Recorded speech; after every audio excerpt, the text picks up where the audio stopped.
I'm your anchorman, Humongous, and I'm definitely not who you think I am. Recently, there's been a surge in discussion on the topic of Heroclix.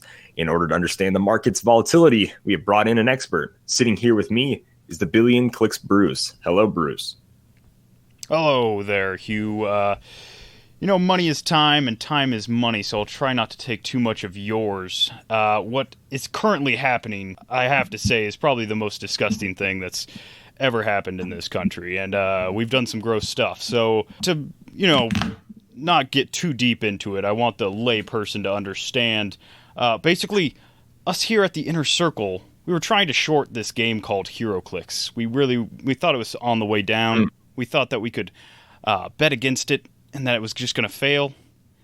And then, too many of these basement dwellers, these collectors with their grubby little money, their tiny little nest eggs, they just kept buying into this company, and they kept it afloat too long. And now me and my investor buddies are losing out on thousands and thousands of clicks, and it's pretty disgusting. We've contacted all of the people we've paid off in Congress. We're gonna get this set right. It's hard out there. I don't know if we're allowed to broadcast something like that. Although I do appreciate your transparency and honesty. I don't know if that is allowed on the station. Hello, network executive. What? Anyways, keep going while I get this figured out. We are live, as you know. Yeah. Kurt's on the Inner Circle, so he's the one that owns your company. So I'm sure that if we need to edit, we will. So we managed to manipulate the market by changing the rules in our favor to try and crash the game. We just really needed these people to stop buying these figures, and we really needed them to just give up on the game altogether. So we introduced a bunch of weird new rules that we were hoping, nobody in their right mind would enjoy or like. And you know what? There's still, if you get on these weird forums that they hang out on and you look at what they're saying, they're keeping this game alive still. They kind of like the new rules that we made, even though we did it on purpose to try and get them to stop. It's a hard time for a billion clicks man like myself. It really is. So killing one game helps you make money in the act of killing the game, and how the stocks and the hedge funds seem to go. And yet, due to I believe the topic we're covering today, the introduction of legacy cards, making older figures have more value, has really put a damper on the new rules, getting everybody to jump ship off the stock or off the game. Yeah, that's correct. We introduced a bunch of different stuff. The Inner Circle's got a lot of pull at WizKids. And Heroclix just being one of their many products, we thought we could just tank it and we'd short it. And, we've got a lot of money sunk into these dice and board games, and we stand to make a lot as long as Heroclix dies. And, too many people buying too much of the product. It's just bad for us. It's bad for business. It's bad for America. Well, maybe if it's bad for your wallet, it doesn't mean it's necessarily bad for the consumers. And I, for one, am happy with the way things are going so far. Maybe you're just going to have to invest in Smash City or something. Wouldn't that be right? Yeah, Smash City may be one of my investments. Hang on, I've got Kurt on the line here. What's that? Yeah. Hugh Mungus. Oh, yep. Okay, sorry, Hugh. You're fired. Just got off the phone with your network like boss. That? Yep. That's how it works here at the Inner Circle. Go ahead and pass it on to let me check one of your other anchors. Okay. I guess I will be going. Yes, that's it for the broadcast this week, everybody. As I grab my office and figures in my cardboard box, I guess this will be the last time I'll ever say this, but America, I'm signing off. Humongous, one last time.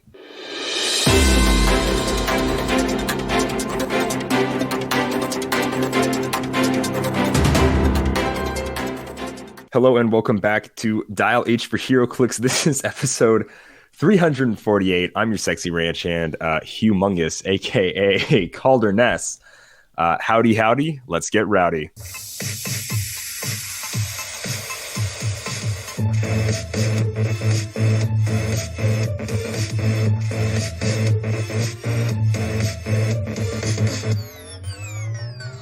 Money stuff. Dial H for Heroclix is brought to you by CoolStuffInc.com, where you can find cool stuff in stock every day, including all the latest Heroclix singles and sealed products. Make sure you check them out at CoolStuffInc.com. Joining me, like always, is the Billion Clicks Bruce. What's going on, Simeon? The Heroclix champion. Yeah, get it right. Sorry, Calder. If I had known you were also humongous, I never would have gotten you fired from your prestigious position there at the unnamed network. Oh, water under the bridge, Simeon. Water under the bridge. I still have this job, at least for now. Anyways, so it's a stacked week. This is part one, as you guys can tell by the title. This is purely going to be talking about the rules and all of that jazz. And then not next week, but literally a few hours from now, we will be recording part two, which will come out later this week. Give you guys plenty of time in between shows here. So part two is going to be all about the new figures that we saw today, which is January 31st. The figures we saw was the case unboxing from Heroclix Italia. We also saw some eBay figures go on. Ooh, sorry. I'm also watching the Royal Rumble as we're recording. Pretty good matches. Very happy about that Goldberg loss. Anyway, let's continue. Part two is going to be all about Future Foundation, the Plastic Man objects, some of the eBay LE figures we saw. Basically all that stuff, covering Legacy, etc. But right now, it's just going to be about the rules. Without further ado, Simeon, what made you happy this week, my man? This week, what made me happy is 13 inches of snows finally slightly melting, and I've begun normal driving routines almost. It was a pretty hectic, crazy week at the beginning because a lot of like blocked off intersections, a lot of hills that you had to avoid. Omaha is a pretty like weird town to take like the back roads, so if you're ever here and you have to take a back road because there's a multiple pile up on like a major thoroughfare, then it gets kind of crazy with like people not shoveling behind their cars and then trying to get out and getting high centered in the middle of the street. So yeah, it made me happy now that the snow's melting. Not so much happy, but it's definitely evened out my anger towards the snow. It's now at a solid 0. Well, that's good. That's nice, Simeon.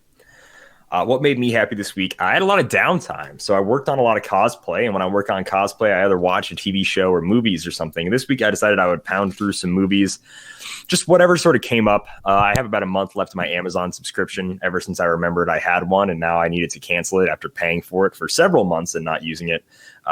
Yeah, so now I'm going to finally use it, and I watched a couple of movies. In no particular order, I'm going to name off the movies I saw, and then I will name them off again in ranking. So this is the 7 movies I watched this week, in the order I watched them, and then in the order of where I would rank them on what I thought of them as a movie.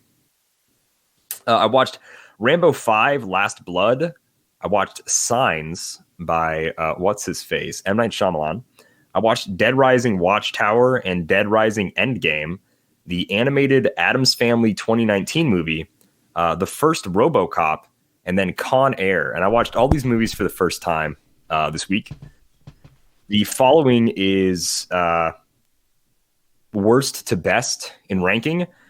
Taking home the worst movie I saw this week has to go to RoboCop. It sucked. I'm sorry, guys. I don't get how anyone likes this movie, dude. I don't even want to hear the rest of your list. That was easily going to be number one for me on that list. No, so here's the thing. It's a cool premise, but the hero is an unthinking. I mean, he's thinking whatever, but he's like an unfeeling like cop. Like when he is RoboCop, which doesn't make him a very interesting protagonist at all. It's way too gory. It's needlessly gory for an action movie. Yeah. And this is coming from an Evil Dead fan. I don't like gore. I honestly prefer no gore at all. You don't like the part where the guy gets like covered in ooze and then hit by a car and explodes. That's literally what I was about to say. Yeah. That is what cemented this as my least favorite movie of the week. That was so disturbing. And yeah, like it was just so gross. Like, why did he need to turn into some nasty mutant thing? Like, it was awful. Yeah. Everything besides that, I could live with. I liked RoboCop's one-liners. I thought it was good. It's honestly probably better than Addams Family, but I just felt like ranking it this low just to get some shock value out of a lot of people. I liked the idea of it. A man turned into a cop, like a robot, and then like his family's gone, whatever, thinks he's dead. His partner, figures out who he is. He somehow keeps the muscle memory of putting his gun back into his thing, even though he has no muscles anymore. Like quite literally doesn't have that arm. I don't know if it's ingrained in his brain or how muscle memory necessarily works, I guess. But I found that slightly odd. But yeah, anyways, RoboCop just not as good as it was hyped up to be. That's probably what it really was. I had the reboot. I had it. Let us know which one's better out of those two. Oh, I watched the reboot before. Oh, okay. I've already seen the reboot. Yeah, I watched it before I watched the first one. I don't know. It's been a few years since I watched the reboot. I probably thought it was fine. I ended up buying an action figure from the reboot because I thought he looked really cool. So I guess I probably liked the 2013 reboot more. I think it was 2013 anyways. So that's the first one. That's the worst one. And it's only the worst because it was hyped up by like everybody, the whole world, It's supposed to be this cool classic. And it was just like, okay, Yeah. RoboCop sort of becomes judge, jury, and executioner. He's just like a souped up, more powerful Judge Dredd, but also just not as interesting as Judge Dredd. So to get off the RoboCop bash train, number 6 is Dead Rising Endgame. I like the Dead Rising video games a lot.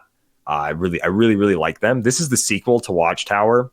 I prefer what's his face, the reporter, Frank. And now I can't think of his name. Yeah, I prefer Frank West to Chuck Green, and Endgame had Chuck Green as opposed to the first one having Frank West.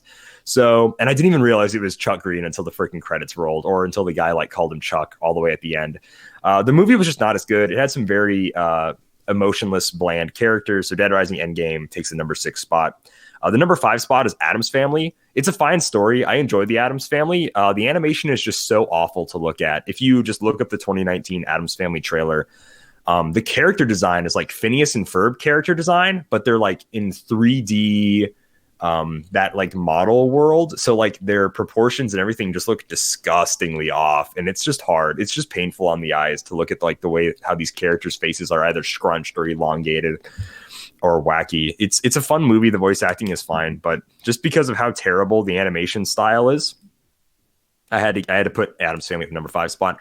At the number 4 spot is Dead Rising Watchtower. I really enjoyed it. Frank West is not a main. Neither of the main characters of either game are the main characters in the Dead Rising movies. But in Watchtower, he's a reoccurring character. He's talking in a news segment with this other lady in between like bits of the movie, and he sort of tells people how to survive. He gets his couple lines out. He's covered wars, blah, blah, blah, blah. Tells people like to go craft and make weapons. It's fun. He's played by some actor I've seen before who I'm like, yeah, sure. That's a good Frank West. So I enjoyed it. There was a really bad sort of side story about some characters in this. Once again, these Dead Rising movies are like C-list movies. But Frank West being there was very enjoyable. The little Lego looking people from like that one Mega Man game. And then they're also all in the Dead Rising game. But like that little head thing was there. The main character puts on one of its like the shirts. And he also makes the buzzsaw sledgehammer and kills a couple zombies that way. It definitely had better weapons. The second movie was way too focused on like guns and stuff. And then this first one was way more focused on the crafting, like part of weapons in Dead Rising, which I heavily enjoyed. Number 3 goes to Rambo Last Blood. The hour worth of buildup is totally worth it for the awesome scene of just seeing him absolutely destroy these like, I don't know, they're not like cartel, I guess. There's something. They're like bad Mexican guys that like do human trafficking stuff, right? So he just like, murders them all in super cool ways. I heavily enjoyed it. Stallone gives a great performance. Almost made me tear up.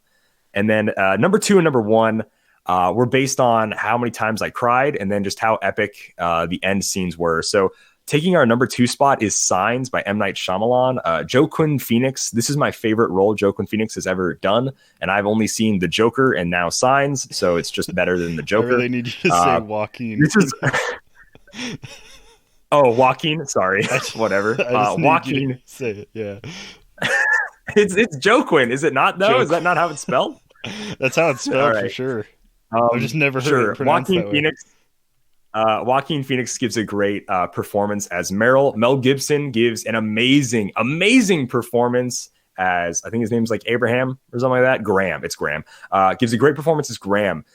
Movies like Signs these are the kind of alien movies I like. It does it better than Arrival in the whole slow burn aliens coming to Earth thing. The reason it does it better than Arrival is because it shows like the real humanistic aspect of, oh, Carmela's going to tap to Sasha. That's lame. I mean, Carmela's not that great, so I get it. Anyway, sorry. Royal Rumble's still happening, guys. Anyways, so about Signs. And then after we get through my movie list, we can go on to the podcast. I'm sorry, guys. So Mel Gibson plays a priest, and he has to struggle with his disbelief in God after his wife dies and everything. And then with these aliens, he just doesn't know what to think anymore. And with the way the kids are and the funniness of like them wearing the tinfoil hats, it's a really funny movie in these little quick bursts. And then when you see Mel Gibson's character come through back to, spoilers for Signs, and I guess all these movies kind of, Mel Gibson's character has a beautiful character arc, realizing there's so much to life, and then becoming a priest again. And just the line "swing away, Meryl" is just so beautiful. And then him just like beating the crap out of this alien is just so awesome. So heavily really enjoyed that. It was just a great movie. Made me cry. It was awesome. Number one spot, Con Air. What a good movie. What just a fun time. Oh my gosh. Nicolas Cage plays whoever, I don't even remember, dude. Lieutenant. He's an Army Ranger. He's got long hair. Has one of the worst accents I've ever heard in a movie, but it's funny because it's Nicolas Cage. Well, he's a mix between Forrest Gump and like some other like Southern person. Let's say just Howard Brock, for instance. Like he's just having such a weird Southern accent. It's hilarious. The star power in this movie, Dave Chappelle is in it. Danny Trejo is in it. Who else? There's just great star power. Steve Buscemi is in it. And then there's also this dude who was also in Red. I don't know if you've seen Red or not, but he's bald. He's a crazy guy in Red. And he plays another crazy guy. Cyrus John Iris, Malkovich? I think is who he plays. Sure. If he's bald and has a little goatee, then yeah. Yeah, he's pretty. Yeah. John Malkovich. He's in a lot of stuff. I'm pretty sure he's. So like, dude, the star power is great in Con Air. That's the only movie I've seen him in before. It was like Red and Red 2, which are also super underrated Bruce Willis movies. I really enjoy the Red movies. Anyways, Con Air is just great, dude. You're like, man, you're feeling for Nick Cage the whole time because he just wants to go see his daughter. I want to see my daughter, and he's the hero of it. He gets these close calls. It's a good time. It's a good action movie that knows it's an action movie. It has slow motion, explosions and all that fun stuff. And it's heartbreaking and beautiful all at the same time. And it's funny. It's great. They play Sweet Home Alabama like 3 times. And each time you're like, it's not even cringe. It's hilarious. It's great. I love it. I'm digging Sweet Home Alabama all of a sudden. So yeah, dude, Con Air was just great. I've had some of these movies on a list for a long time. And I think I've had Con Air on my list for like 3 years to watch it. And I was like, I can't believe it took me this long to watch Con Air. It was amazing. It was great. So those are the movies I saw. That's the ranking of, just how much I enjoyed them. So yeah. After you watch Signs, we need a Con Air Heroclix set. You really need to watch, I think it's Scary Movie 3. But Scary Movie 3, like the big plot of it is like based off of Signs. It's like a big spoof on Signs with other scary movies like thrown in. Okay. And the scene where they're all like, where he walks into the living room and they're all wearing like the tinfoil hats, they do that same scene, except he like walks in and like stares at the TV with them and then like unwraps the top of one of the hats and like breaks off a piece of chocolate and eats it without saying anything.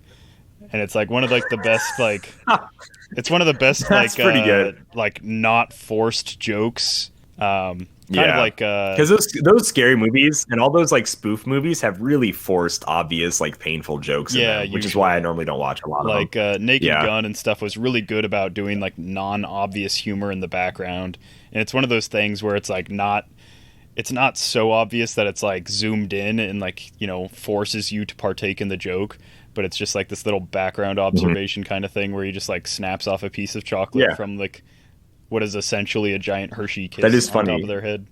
Hershey's Kiss, yeah, it does look like a kiss. Yeah, that is pretty good. All right, I dig that. So I'll add Scary Movie 3 to my list now, and then if I watch more movies next week, we'll have another movie ranking, and people can get mad at me. No, and the reason I watched RoboCop is because I saw that they had both RoboCop 2 and 3 on there, and after I watched RoboCop, I was like, I don't even want to watch the second one. This was awful, you know. Anyways, moving on to the news section.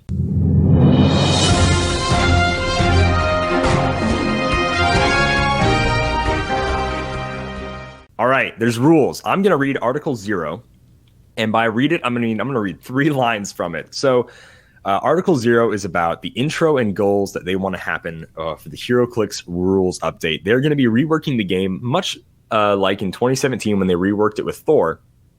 But instead, they're changing like a like a lot of stuff, guys, like a bunch of stuff. And all these changes are going to take effect once the Wonder Woman 80th anniversary set happens. So very simple. This is just going to give us a quick taste of what WizKids is trying to do. So they said, strategically, we're trying to achieve a few things. Making Heroclix easier and fun to try for beginners. Making Heroclix more compelling for rookies. Focusing Heroclix on the fun and strategic choices for veterans. All right, boom. That's it. That's all I'm going to read from Article 0. Simeon, say whatever you want, but then I'm going to put you in charge of going into Article 1. Let's not read the whole thing because there's a lot to read there. There's so much. So all I'm going to say is I feel like they're coming at their problem, the problem that they perceive, which is that like newer players, don't like jump into the game. I think they're coming at it the wrong way. I think newer players have a fine time getting into the game. I think it's keeping them interested in the game when you pump out set after set with all these commons and uncommons that no one ends up being able to play with at like bigger tourneys or just in general, because there's like every set has probably 20 figures that'll never be placed on the table by any given person. That's like pretty easy. I would say like 20 figures. So that's my main takeaway is I just don't think they're coming at the problem. They're correct angle, but it's glad that they're trying to do something, or I'm glad they're trying to do something.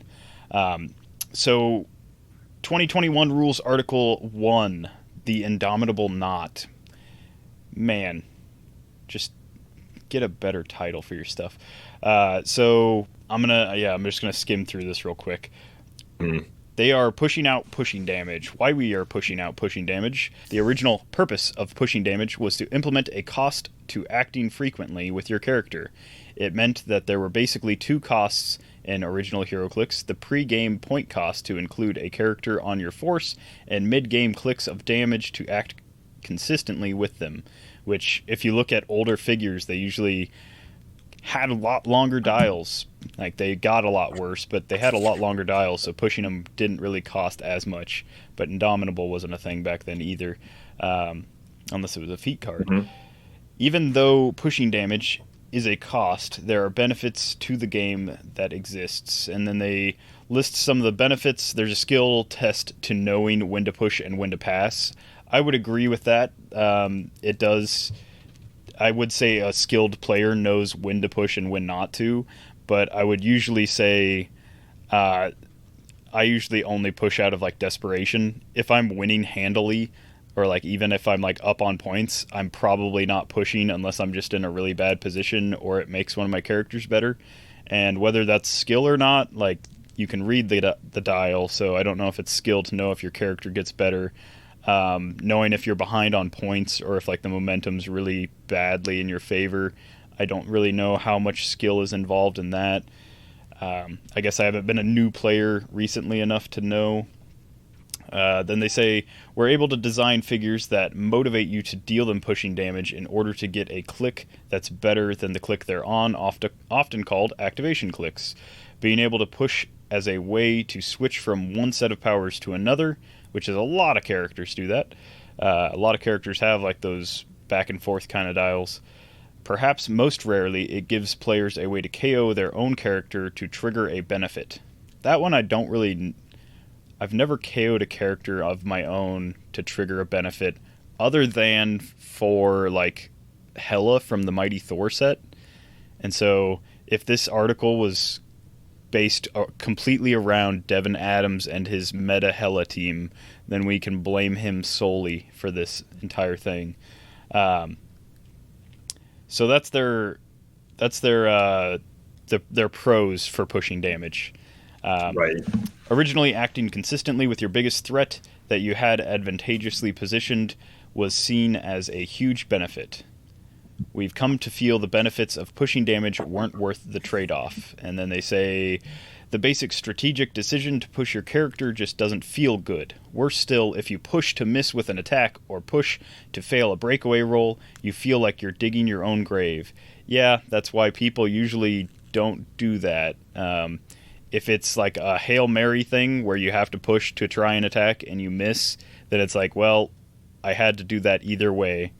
If you're just pushing and missing anyhow, then yeah, like you're definitely digging your own grave as far as like your Clix figure goes. But I just don't know why they associate that with like a bad feeling. Like losing in general doesn't feel good for most people, and so I really dislike all of the feel good, feel bad kind of wording that they throw in there, because at the end of the day, it's like a competitive game. It is like a game, Yeah. and there will be a loser and a winner.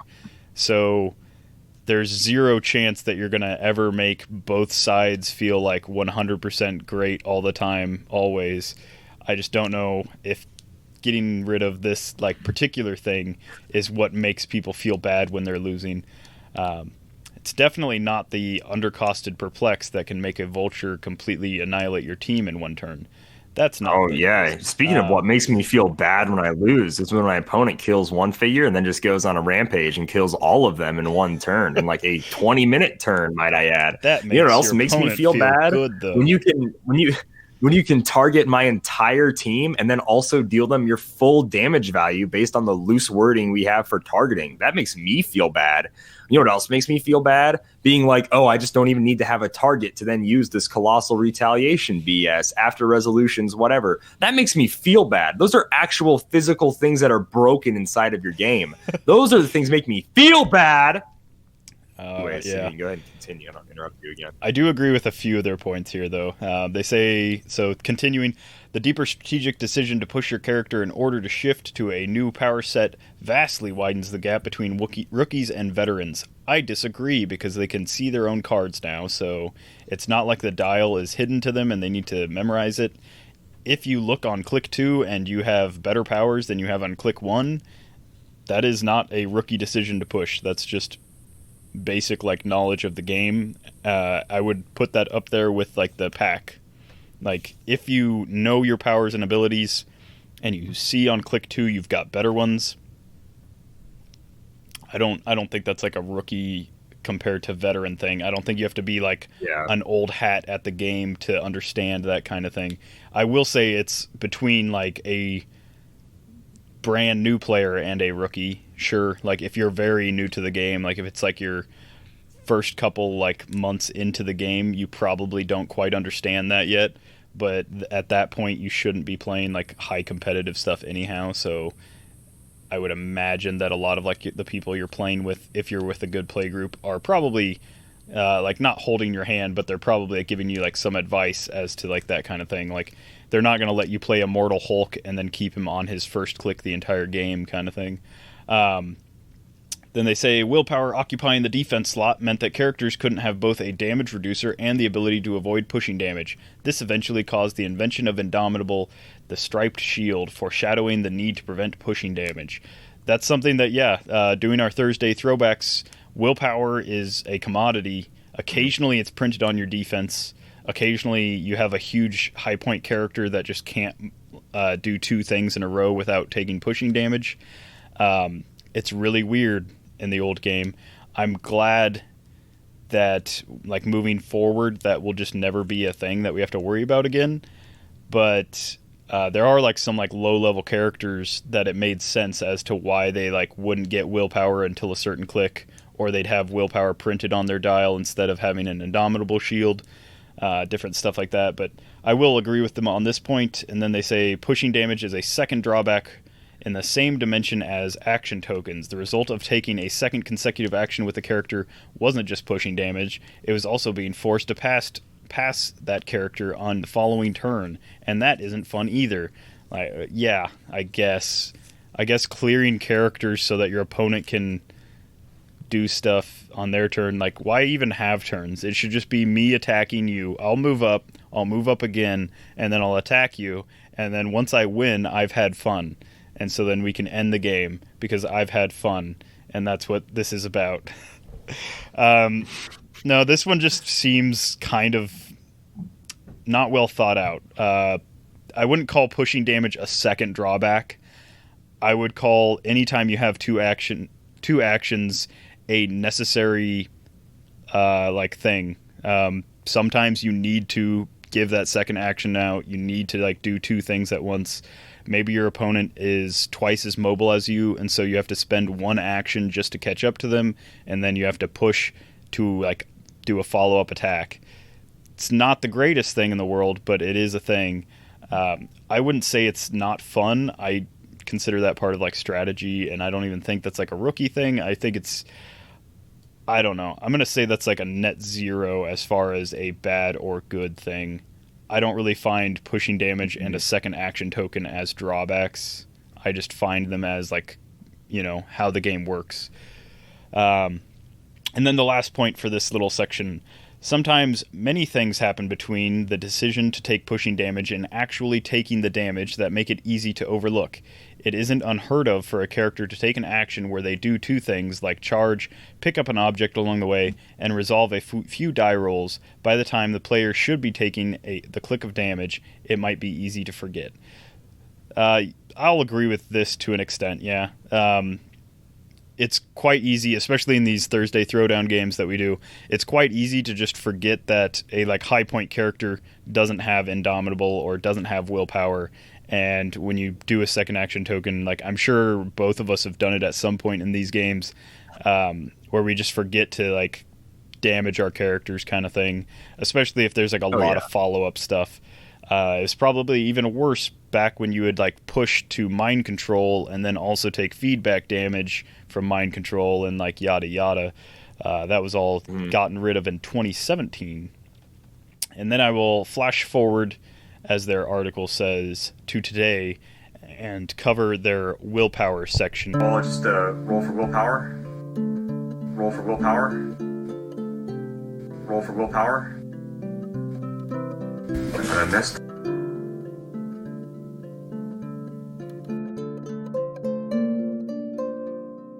So their willpower section says, if there wasn't pushing damage, it meant that willpower wouldn't do anything as a standard power. This was the first thing we wanted to focus on when it came to the ripple effects of removing pushing damage. So that's what the whole article is going to be about, them removing pushing damage and the subsequent powers that are affected by that. So for willpower in 2021, at the beginning of your turn, you may roll a d6 on a 5 through 6, remove an action token from this character. I'm cool with that. It means that characters that, if there is a point formula, which I don't believe there is, but if there is, it means that characters that were point costed to have willpower on their dial still have a power that still does something. They didn't just net zero willpower and it just is colorful defense now. And as someone who used to roll for willpower all the time, I like that, I called this at least 4 years ahead of time, so that's cool. And then we get on to Indomitable.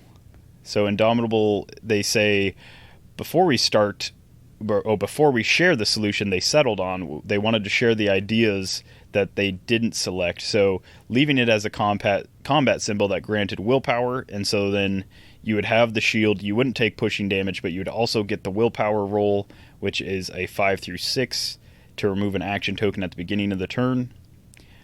Making it functionally identical to Colossal Stamina, which would mean, Colossal Stamina is too close to pushing damage for us to believe that it's right to remove pushing damage, then apply Colossal Stamina to all existing characters. So that was just kind of never going to happen in this whole thing. It's kind of weird that they even put that as an option. And then retiring the term Indomitable and making the striped shield the standard defense symbol. So this means that moving forward, like the WWE set, all characters will just come with the striped shield. It won't add anything new. It'll just be the generic thing. And then moving backwards, anyone without the striped shield also has the exact same benefit as someone that does have it. So effectively, all special defense symbols just pushing damage are the doesn't same. exist.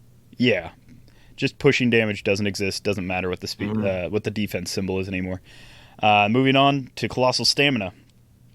So as said above, we strongly didn't want to move the negatives of pushing damage into a new game effect. Colossal Stamina was a valuable benefit to Colossal figures, so we didn't want to just trim it away like we did with Indomitable. Our design goals were allow Colossal Stamina, and perhaps giant figures to act more frequently than standard-sized characters, avoid the negatives of pushing damage, ensure larger figures were still fun and compelling for players to utilize. So what they decided to go with is in 2021, Great Size is going to grant. So Great Size is something that anyone that is a giant or colossal has. Usually it incorporates like all the line of fire rules and then also the colossal stamina text usually. So it goes through the improved targeting stuff, and then it has a caveat at the end that says this character can use willpower and succeeds on a roll of 3 through 6 protected pulse wave, which the protected pulse wave has always been there. That's just so it's not capital protected, so it doesn't mean the character is protected. It just means Great Size is protected, and this is to get around like weird knockback kind of stuff and things that would like. If I'm pulse waving and there's blocking between me and a giant, but we're outdoors and I can draw a line of fire to him, if pulse wave got rid of Great Size, that would make him like standard size, so I wouldn't be able to see him, and then that makes it really weird for how pulse wave continues on. So protected pulse wave is only there for that kind of situation. And then team abilities. So there's team abilities that grant willpower or colossal stamina. They say a few team abilities grant willpower or colossal stamina. So any team ability that says you can use willpower will give you the dice roll. And then ones that have colossal stamina, such as the Masters of Evil team ability, now grant you. Masters of Evil 2021 says, when an adjacent friendly character makes a close attack, modify the target's defense -1 if the target is adjacent to this character. So it's PD or Hydra for close, which is awesome. We've needed that for a while. We should have had that a while ago. It's good, yeah. I don't think it's like game breaking, but it's definitely good. No, so here's the thing It's about not as the good Masters as of Evil PD, for me. Yeah. Personally, if they would have given everybody willpower and then kept Masters of Evil the same, then it would have been really good, because most people that have Masters of Evil don't even have willpower to begin with, which makes me just like never want to push them all that much. Because then you're like so Masters of Evil was always like a bad team ability to me. Yeah. So to me, Masters of Evil is just kind of a terrible team ability just because of how they designed Masters of Evil characters. And now with it doing this, I think it's way cooler. I think a lot of the Masters of Evil, like the Grim Reaper, Radioactive Man, whatever, a couple of them, who the heck knows, Baron Zemo, etc. I think they're all pretty close based. You know, obviously some of them aren't, like the Ultron, the Mark V, all that jazz. What really makes it big for me, what makes me happy, is the zombie team base. Dr. Octopus's thing for the team base is he gives everybody and the base itself, whoever started on it, the Masters of Evil team ability.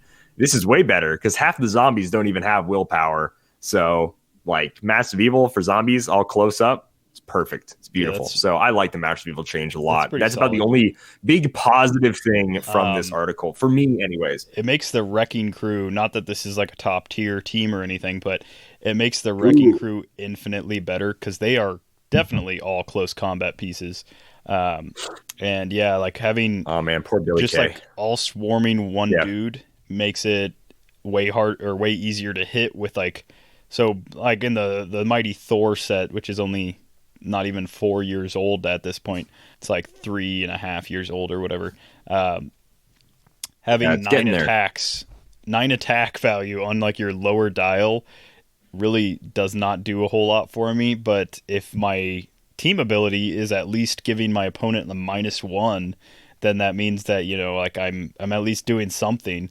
It means some characters like Chase Ultron probably aren't getting a huge benefit from it. I doubt that he's ever, going to be like close up, or like hopefully if you're playing him, he's not close up. He's got 8 range, so you'll probably want to shoot from range or whatever. But yeah, there's a ton of like really solid close combat, like Thunderball, Wrecker, Bulldozer, Pile Driver, just to name the Wrecking Crew. Those are all close combat pieces, and if you play all 4, then your opponent, like the one person that you group up on, is going to have a -3 to defense when any one of them attacks. So that's pretty solid. Well, I guess depending on placement, yeah. Might only be -2. Still, pretty solid. Right. That's basically it for Article 1. So before we jump into the next article, Women's Rumble is going on right now. My vote is for Alexa Bliss. I think she'd be great to win the Women's Royal Rumble. Currently, no one's eliminated. Yeah. I'll try not to boot. Ooh, I saw the fireball she spit at just hit a lot of people. Randy Orton. Ouch.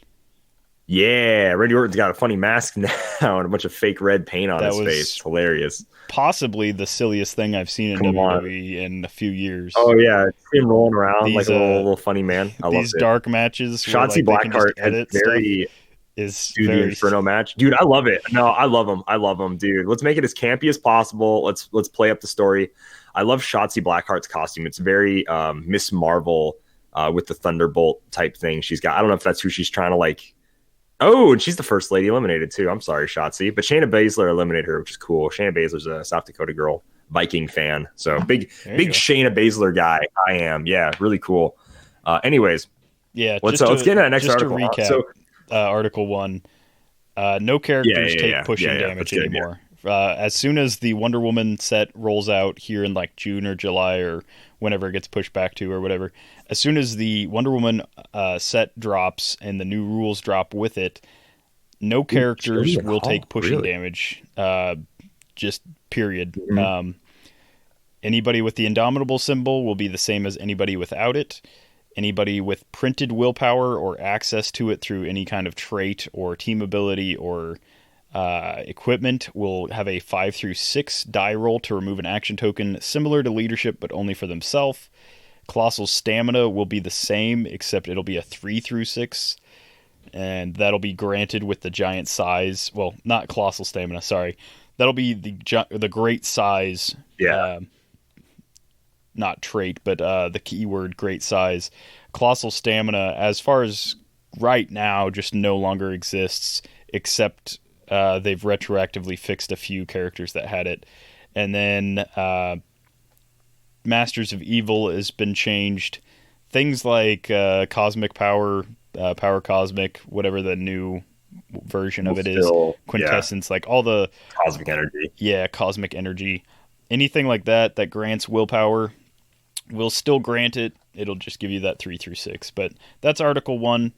Calder, do you want to yay or nay on this first bit of news?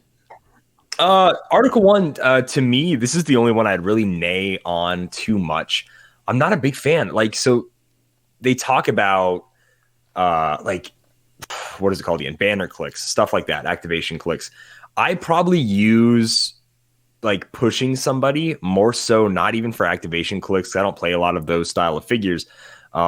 Just like if I know, and I can obviously check because of the card, hey, Super Scroll's in his like middle clicks here. I'd rather push him to last to have shape change again than keep him on a click that doesn't have it right before he's on. So to me, pushing is a really huge tactical element of the game that's been around since the game's conception, to my knowledge anyways. And to change it, almost 20 years into this game makes me wonder, it's such a funny thing to change a core rule like this long into a game's life. And I'm curious about the thought process that went into it. And they explain it a little bit, but I really do want to know the straw that breaks the camel's back here, because to me, and I get it, it's just one more thing for a new player to learn. So as far as new player stuff goes, sure, I get it, right? Now, instead of being like, oh, well, how come he takes this and he doesn't? I'm like, oh, well, this guy's got a little stripe on his shield and this guy doesn't have a stripe on his shield. It sort of makes it a little easier for new players. But then again, I've never had someone not fully comprehend pushing damage. That's never been a big rules issue. So Yeah. it confuses me as to why they do it. A ton of Golden Age figures do get a lot better. I will tell you that. I'm excited to play more Golden Age. If just ever just pushing damage just doesn't exist, well, that makes people that just didn't have it before, and obviously those sets that just didn't exist with Indomitable are way better. So yeah, I think it's fine. The changed willpower, self-leadership, fine. There's plenty of figures that used to be able to self-leadership before, so this is a pretty natural change if we're getting rid of pushing damage. Self-leadership's okay. It's just like I said, big ups on the match for people. Because the characters that have printed willpower aren't really the types that you would be like, oh yeah, they could just like unaction themselves. Like Mary Jane. So I've read a lot of opinions on this first article. I've read a lot of like reasons why they like pushing damage and a lot of reasons why it's like fine to get rid of it. I purely think they should leave it as an optional thing because like when this last Thursday Throwdown when I was playing Boy of Silence, he hears but he cannot speak.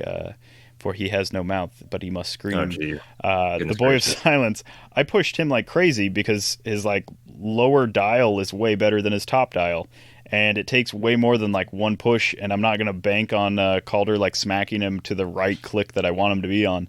So like characters where you can just push them just for pushing's sake, I think it's like fine.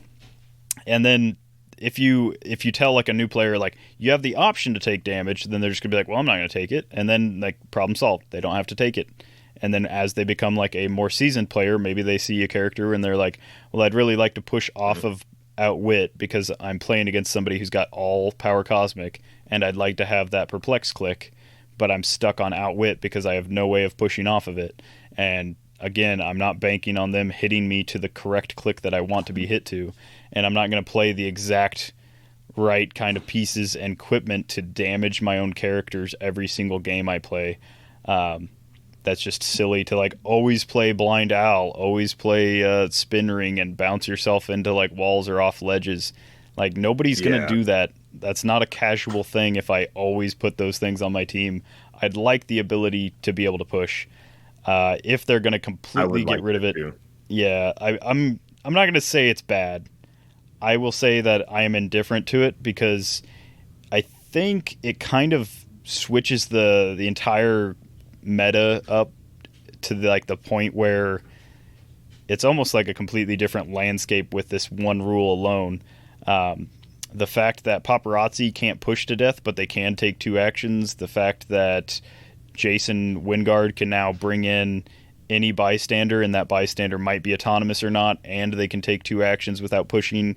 Like they have to be KO'd, they can't just be incapped. The fact that Ellie Lockjaw can land on Clix 6 and doesn't die from incap or anything anymore. He can be given two actions. There's a lot of figures that used to have a weakness that was, taking an extra like push or whatever. And now that they don't, like Mudman is infinitely better at 20 points now that he has pseudo willpower. I don't even know what to call it anymore because willpower is no longer, he's just, he doesn't take pushing damage, I guess. There's a lot of characters that are just made way better, and it's mostly like these really cheap characters, so it's kind of weird. Yeah. Yeah, dude, Pogs are wild now. I know we talked a little bit about the whole Mary Jane situation going on. I think this change for current like modern play, it's going to be a big shift. It just changes the way things just work, changes the way you go about your Mary Jane Pogs, changes the way you go about it. For a second, Immortal Hulk, but now that's all solved, so it's fine now, whatever. But still, it still shakes up the core of the game because it's a core rule, and that's just the way it is. So it's rough. Yeah, it's real rough. It's sad that Marvella for 15 points can now bury her 2 turns in a row, and Mary Jane on click 3 can remove action tokens from herself so that she can power action make Paparazzi. So there's just never a turn where she can't unless there's some already on the board. It's pretty crazy. Yeah. I do like it a little bit in the more risk involved for Mary Jane, because now if you just roll bad, you get one Paparazzi, you're stuck with him. You're Yeah. stuck with them the whole time, and it's Yeah, hilarious. it's not bad. Um, yeah, so it sort of nerfs her a little bit, oddly enough. A buff to all characters kind of nerfs the way that she can be played. Um, it's funny to me. I think it's hilarious. All right, but let's get into benching powers. You know, bench warmers and powers sitting out sets. TSA took my quads away. They wouldn't let me on the airplane. They took my quads. It was very painful. They were built into my skin. They took them away. How am I supposed to fight Magneto now? Basically, with this article, they're saying that every set or so is going to have powers that just aren't going to be in it. So they said before, we have 48 standard powers. It's a lot of powers. And this is the premise of this. I do agree with them on. Every time I try to teach someone to play Heroclix, and then I tell them, well, basically, you have to memorize this book, or as close to memorize as possible. You have to know the gist. You don't have to read off how pulse wave and hypersonic work, like word for word. You just sort of need to know like the gist of what's going on. And to a new player, it's a lot. You know, I loved the game. I loved it so much that I, just spent time reading the pack, reading the rule book a whole bunch, and I get things wrong all the time. Rip Billy K. I liked her. She was funny. Eliminated. Anyways, so it's a lot. It's a lot. There are a lot of freaking powers to learn. And so, that's what I liked what they did about WWE, where if you only cared about wrestling, boom, here are the powers that they use in wrestling, and that's it. It's all you need to know. So I think a lot of this is sort of stemming from like how they were trying to make that new player friendly. So that's really cool. So fewer standard power changes how figures feel different to each other. So basically, right now, the ways figures are, especially low rarity ones, blah, blah, blah, blah, blah. Instead of having cool, crazy, special stuff, they just might have higher stats, better keyword, long dials, good power combinations, right? So they're saying existing powers are going to get better.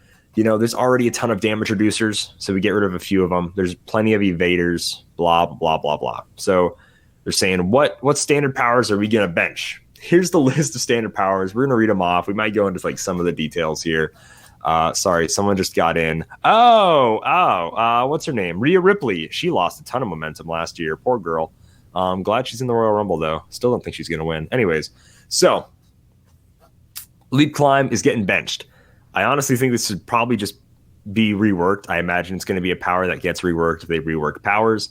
So Leap Climb is being benched. Super Strength is also being benched. And now this is all just for the Wonder Woman set. Willpower is being benched because they're just not going to print it. There's obviously the new version. They're still not going to print it. Earthbound Neutralized is being benched. Precision Strike is being benched. They say it's similar to Exploit Weakness, but more complicated. I don't think it's similar to Exploit Weakness at all. Like, in what you mean, like the name Exploit Weakness and the name Precision Strike, maybe. So, but like how they work, not at all. This goes into Earth X Karnak, of the Inhumans, whose whole power is that he can see the weakness in anything. He can see the weakness in plans. He can see the weakness in people, physical objects. The one power that you would think he would have, like top dial, is some sort of exploit weakness, whether it's a boosted version or normal or whatever. Instead, he had Precision Strike. So that makes me think whoever is like designing the set is the same person that wrote this article, and they are both very unfamiliar with these. Whoever it is very unfamiliar with both of these powers, because Precision Strike cannot like deal a ton of damage on its like own. Precision Strike it's a minimum of 1, and it reduces the D6 roll for super senses by 1. Doesn't necessarily mean you automatically hit super senses, but it reduces the chance that they make super senses. Exploit Weakness, on the other hand, like let's just say, for instance, a good example is Impervious. Let's say I'm coming at you with 4 damage and you've got Impervious. Getting hit with Exploit Weakness versus Precision Strike when you have Impervious is a pretty big difference. You're either taking 4 damage or you're taking 1. That is not the same. Same with Invulnerability. Precision Strike doesn't really do anything to Invulnerability. On the other hand, 4 damage Exploit Weakness does. Precision Strike 4 damage versus Invulnerability doesn't do anything. You're just going to do the 2 damage. And then toughness doesn't really matter unless you have like a printed 1 damage with precision strike or a printed 1 with exploit. But no, the amount of times that I've hit somebody with like 6 damage exploit when they had a reducer was pretty big. The amount of times when I hit somebody with like a big precision strike attack, I don't think I've ever done that. They're not the same power. They don't work the same. They are meant for 2 extremely different things. And the fact, like, precision strike works as both a close and range, and exploit is specifically just a close. And to counter that, it's not just a close, it's the close version of penetrating psychic blast. So the fact that, like, I don't know, that I have to explain this to the people that make the rules for the game, it's just bad reasoning on their part. Is all. It is. No, it is. Next up, Pulse Wave. They say how much, like, once again, in a lot of these powers things, they say if it really feels bad. Feel real bad to get lose just character by Pulse Wave. Feel real bad when Isaac Denki Pulse Wave me into a wall and take out my whole team, Isaac Denki, with robots. Thank you. But what Pulse Wave really is like it's a confusing like power. It's a lot to read. And it's like, it's a lot to say. You just can't do anything about it. Sucks, bro. Like, it's a confusing power for people to grab. So as opposed to feeling bad, geez, goodness gracious. And then next up, Battle Fury. I get it. It is a niche power. They say the usefulness of Battle Fury is hard to understand for a beginner, but also like, if a homie is angry, a homie is angry. You know, like so it feels. That's what a lot of these powers feel like. If someone has super strength, they have super strength, so they should have super strength. If someone is angry, they should be angry. Yeah. If someone has an obvious weakness. I don't want to get off on the tangent this is where, yet because let's make it through these powers. Let's make it through the list. Make it through the list first. So I'm just going to rattle them off now. Ranged Combat Expert, Perplex, Shape Change, Invincible, Force Blast, Hypersonic Speed, Support. So one more time here. They're going to bench for the Wonder Woman 80th anniversary, and it's only for this set. It's not like everybody that used to have them can't use them until we say you can use them again. Yeah, it's only for this set. Characters in this set will not have these powers on dial. That is Leap Climb, Super Strength, Willpower, Earthbound Neutralize, Precision Strike, Pulse Wave, Battle Fury, Ranged Combat Expert, Perplex, Shape Change, Invincible, Force Blast, Hypersonic Speed, and Support. So here's why. Here's why on a lot of these. They want to get rid of one of the rollouts. All right, cool. They're really focusing on super senses in the Wonder Woman set. They're getting rid of shape chains. Sure. When it comes to Perplex and Ranged Combat Expert, now, if you're a eagle-eared listener, you'll notice I didn't say Close Combat Expert either, which is strange. Just range. So it gives Close this good buff. And to be fair, Wonder Woman and all her ally people, they don't really have a lot of guns, so them being more close-orientated, I guess, makes sense. It's fine. So this is where Perplex and Ranged Combat Expert sort of intertwine here. They say stat modifiers can get a little confusing, especially where they're coming from. So they want to focus more on positioning. This is how I'm taking it anyways. Maybe it's not what they mean. They want to focus more on positioning with enhancement, with empower. And less so, if I just have a million Perplexes on my team, I can just, bump you to high heaven.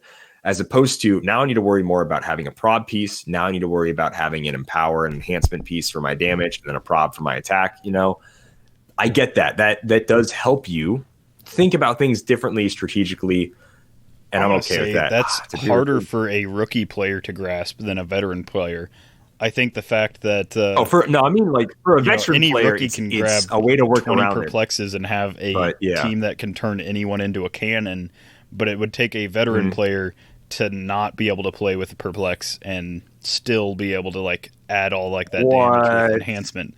Not saying that they that they're taking strides and going the wrong direction with some of these things, but it does seem counterintuitive when they're trying to cater towards the newer player and make it easier for them, and then they take out some of the simplest powers like Perplex, which is just so easy for anyone to use. You can increase one of your printed combat values. Range is a printed combat value.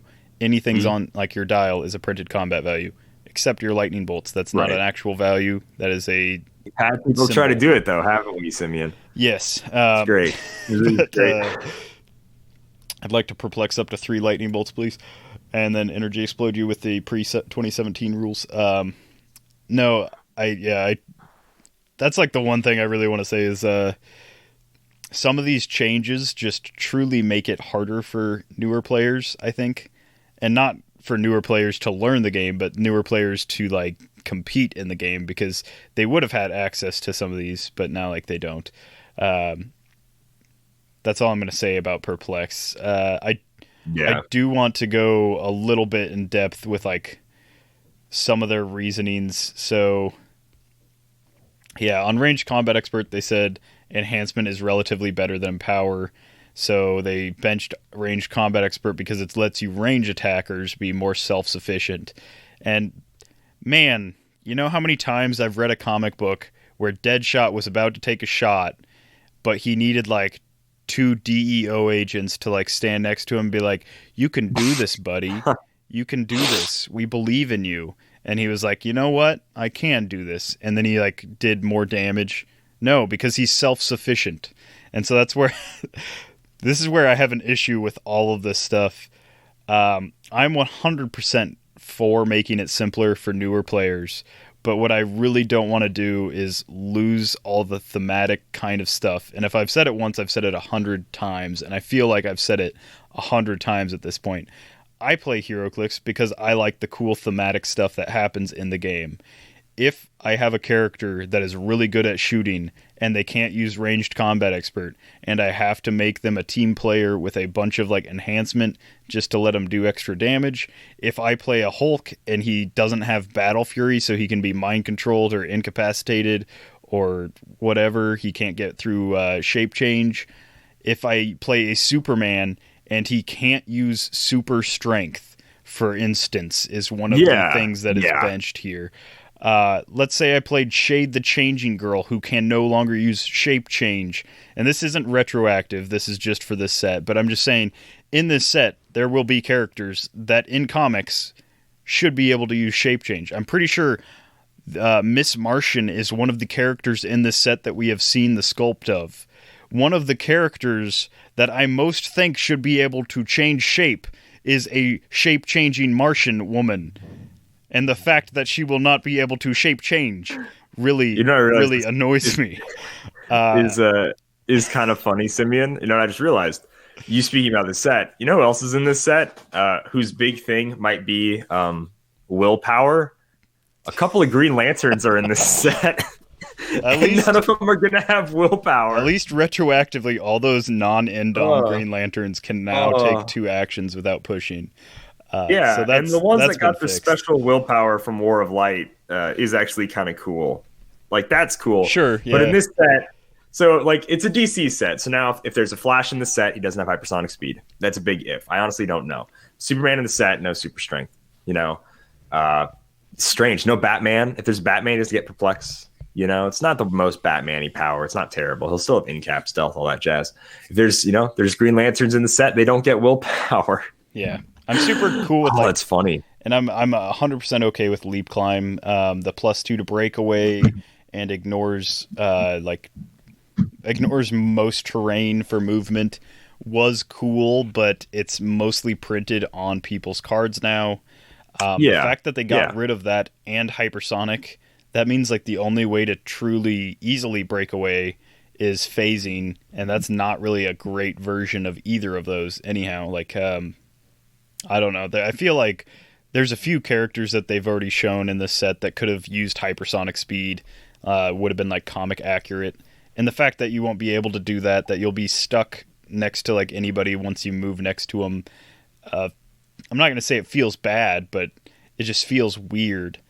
And I'm not going to say I dislike these benched powers on the surface, because to me, this feels like it's basically a watch list. They are going to watch list these powers, maybe make changes down the road, maybe just continue to bench them down the road. I could see things like, support getting changed and then reintroduced. I could see something like Leap Climb just getting completely like written away, and they just add improved movement to characters that need it. Something like Super Strength, I feel like is perfectly fine. You can pick up a heavy object and then you deal knockback. It is not hard for a new player to grasp. Also, their diminishing returns kind of like argument makes zero sense to me, because the one time that like super strength, well, I won't say the one time super strength really meant something competitively was with ultra heavy objects, when you could get hit for an extra 3 damage. Oh yeah. The fact that like it doesn't take a lot to do that, but also that you introduced a bunch of heavy special objects that require super strength to pick up, not necessarily equip, but like just to pick up and like move with, is... Oh, to be fair, that means in this set the objects might not be heavy. Oh but yeah, keep going. I would imagine none of them are in this set. It would be... And they should all be light. If they aren't all light, it would be pretty dumb. But sorry, keep going, Simeon. It's just weird. Like powers like TK seem harder to grasp to me than any of the ones like listed. So it's just their entire reasoning just seems like slightly flawed. It seems so weird. Force Blast, sure. I never want Force Blast printed on my dial, but having access to it with like a combined power is cool. Not having to use like a power action to deal it is cool.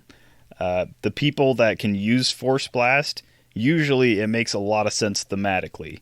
It doesn't usually like come with somebody like Wonder Woman who's going to like shout at you. It's like, it's somebody that like does like a weird pushy kind of power thing, like Quake or something like that. Invincible seems real silly to get rid of or to bench for this set. That means any set after or before this that can deal penetrating damage is just going to tear this set apart. The lack of Pulse Wave in a set, well, I'm not going to say it's a bad change. I don't really like going against Pulse Wave, but positioning with Pulse Wave means you can force them to deal like the 1 to a group rather than a single target. And it's really like the whole at range feels bad. Sure, but it can also be done adjacent because that's how Pulse Wave works. I just think that feels bad stuff is like, come on. Yeah, I just think they overestimated how much Pulse Wave is used. As I said before, not on the podcast, but I've said before, the 2020 national champion and 2020 quote unquote world's champion, not knocking anybody, Adam Friedman there. I don't think he relied heavily on Pulse Wave. I don't think he relied heavily on... He probably relied a little bit on Perplex, but definitely not on Pulse Wave. And they made Pulse Wave out to be like this big bad power that only veteran players would be able to like really like use, and it would like really suck to get hit with. But if it was such like a crazy good power, why wouldn't you just want it all the time? Because, I mean, they kind of say it, like Psychic Blast does roughly the same thing if they don't have Invincible. But if you're going up against a team that does have Invincible and is Power Cosmic, Pulse Wave is literally the only thing to get past it. And that could be, rather than getting like benching Pulse Wave, you could just drop it to like a lower standing where like base damage for Pulse Wave is like a 2 or a 1. So if like, even if you perplex damage up, you're not just one. Oh yeah, just make it like Quake. Yeah, I think that's actually great. I didn't even think about that. That's a pretty solid fix, Simeon. Yeah. I mean, yeah. As opposed to like, I get it has the whole multi-target, whatever, and only for 1. But if you do it for a single, make it like 3 damage or something being the max. I think that'd be a pretty solid fix to Pulse Wave, so it doesn't feel so bad. You know what feels bad? When I'm playing a video game and someone, like a fighting game, someone hits me with like a 23 hit combo. You know why? Because they're better at the game. They practiced it more. I can do that just the same as they can if I practice and get better at the game. But all I know how to do is mash buttons. So Ken's just going Hadouken, Shoryuken, whatever. As opposed to someone hits me with a Nash 23 hit or Chun-Li 23 hit freaking combo. And I'm like, well, I'm out. I just got to get better at the game. But whatever. Feeling bad. Invincible, I think I'm fine. I'm fine with it going. It's a little wordy as far as defense powers go, especially with how much ignores penetrating that they seem to be handing out these days. Right. Which is only like 2 or 3 figures in Modern right now. But I'm totally cool with Invincible, taking a break. Also because the old Mary Marvel had Invincible, and I just hate her. So happy that just that's the way we're trending right now. But yeah, that's the powers. I don't really have much to say about it. I'm cool with benching powers. I guarantee there are some sets in Heroclix where it's like they've completely left out Empower or something stupid like that. Like I guarantee there are sets where they don't have one power or something in there. There's definitely sets like Superior Foes of Spider-Man. I bet the amount of characters that had Invincible in that set was probably in like less than like 10 range. It was probably like close to like 5 characters in that whole set had Invincible. So benching them out of a full set is not a bad idea. Oh, poor Dakota guy. Yeah. I'm 100% okay with what they're doing as far as right now.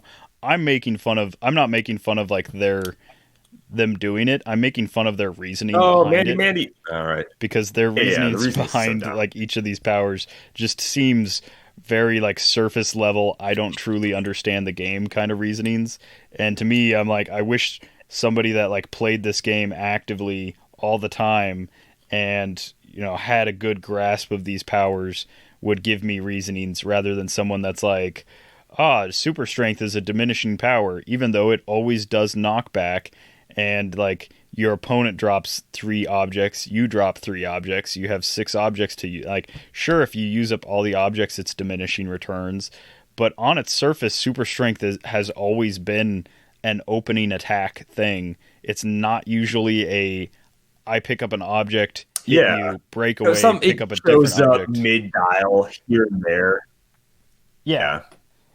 Yeah, there's some mid-dial. I mean, and this is like just... It is strange that they say this about Super Strength because, like you said, they gave it knockback all the time. So you at least always have knockback to it, Which felt really cool to me.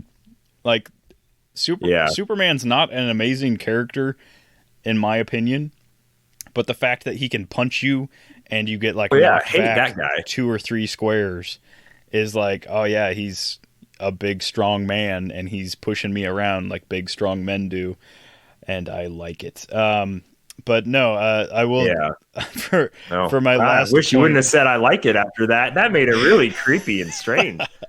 Did it? Yeah, no, it definitely did. I will say, go on, Simeon. For one last point on this benching rules, I do want to reiterate, I don't hate what they're doing. I do hate their reasoning behind it. I hate the wordings that they chose to put with each power. I disagree with almost everything they said.